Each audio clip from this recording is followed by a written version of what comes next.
The men's Under-23 race is almost certainly the least diverse race this weekend. It's basically a Belgian national championships with a few Dutch people thrown in the mix. Nonetheless, let's take a look at the first men's race of the weekend. First off, let's talk about the defending champion. Joran Wyseure is back, looking to prolong his time as the Under-23 world champion. However, after a somewhat middling season, I don't think he's necessarily the favourite to win the title again. He's always been in and about the top of the races, but he hasn't really won much, and he seems to have been caught up again by numerous other riders. However, you'll have noticed last year as well, this category is incredibly close. Wyseure could end up crowning himself defending champion again, it wouldn't necessarily surprise me. However, the favourite, I think, is going to be Tibor. Nice is the winner of the Under-23 World Cup and was second at the European Championships back in Namur. I'd label him likely the favourite, but Tibor tends to be an unpredictable figure. However, his world performances have always been quite good. They've always surprised in a very positive sense. Nice was third last year, and he's the junior world champion from Dubendorf in 2020, so he's definitely got pedigree. Another rider with definite pedigree is Emiel Verstrynge. Verstrynge is the Under-23 European champion. He beat Nice there in Namur earlier this year. Verstrynge was also second last year at the World Championships. Verstrynge has raced mostly amongst the elites this year, but when faced with the Under-23 field, he's been in and around the podiums basically every time. His lead up to the Worlds has been especially good, with 2 third places in Benidorm and Besançon, showing that the form is definitely pretty much where it needs to be. Another Belgian in with a good chance is Wyseure. Meeuwsen was third at the Euros and landed himself third overall in the Under-23 World Cup as well.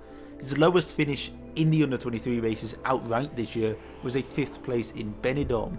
Meeuwsen has been incredibly consistent, and I expect the Paul Sausenbingold man to pretty much be as consistent as ever.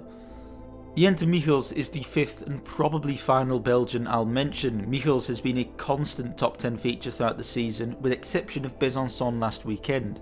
The strength in numbers of the Belgian team could see someone like Michels be an early attacker, forcing other countries into action. This kind of strategy could benefit Michels massively. It depends entirely on how the race goes. I think if it comes down to pure strength, he might have to give in to some of his teammates, but the strength in numbers that the Belgian team has could see him really fly quite high. Whilst a lot of the Belgians are still racing in the Under-23 category, all the people they raced last year, Pim Ronhaar, Ryan Kamp, Mees Hendricks, Cameron Mason, have all moved up to the elite category, so it leaves a bit of a blank space as far as who on earth is going to rival them. I think the big main rival they could have will be from the Netherlands, the World Cup's number 2, Tibor del Grosso.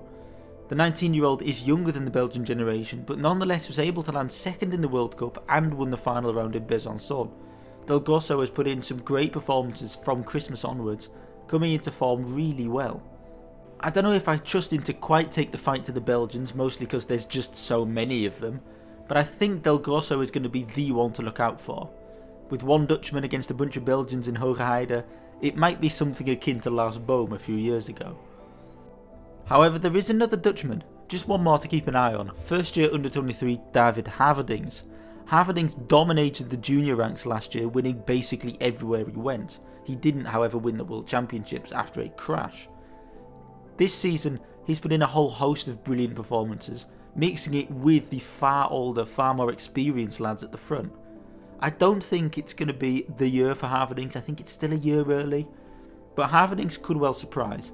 He's immensely talented, and immense talent has this weird innate ability to come up at the moments where it's needed most.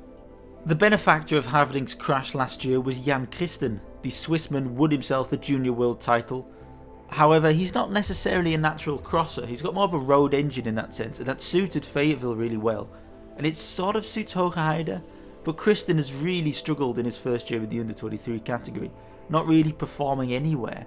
He's barely raced and he's only got some very minor placings amongst the Under-23s. That hasn't deterred the Swiss Federation from selecting him though, so he will be here. Don't expect to see too much of him, but it feels wrong to ignore the defending junior world champion. Joining him on the podium last year were Aaron Dox and Nathan Smith. Smith seems to have disappeared off the face of the earth. The Briton is also not selected to race this race at all, whilst Aaron Dox is.